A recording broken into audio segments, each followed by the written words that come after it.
কবিতাৰ শিৰোনাম বাগজানৰ নীলাভ জুই। কবি আজিবৰ ৰহমান।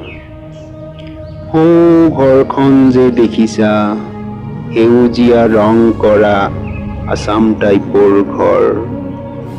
সেই ঘৰখনৰ দৰেই মোৰো এখন ঘৰ আছিল। জীৱনৰ 20টা বছৰ শ্ৰম কৰি কৰি দেহৰ ঘাম মাটিত পেলাই ঘৰখন সাজিছিলোঁ জানা। সেই ঘৰখনতেই আছিল মোৰ সপোন আৰু ভাল লগাবোৰ।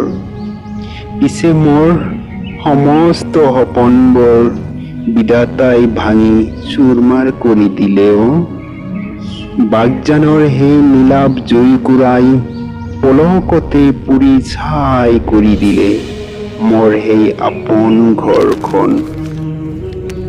আনকি মোৰ এহাল গৰু আছিল, যিহাল গৰুৱেদি মই আনৰ খেতি মাটিবোৰ চহ কৰি 2 পইচা উপাৰ্জন কৰিছিলোঁ।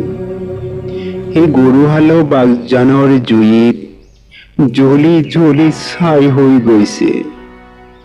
মই এতিয়া অঘৰী, একোৱেই নাই মোৰ। হেৰুৱাৰ বেদনাবোৰে মোক দিন ৰাতিয়ে খুলি খুলি খায়।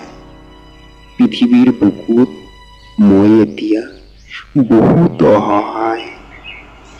মৰি মৰি জীয়াই আছো, কষ্টত মোৰ বুকু ফাটি যায়।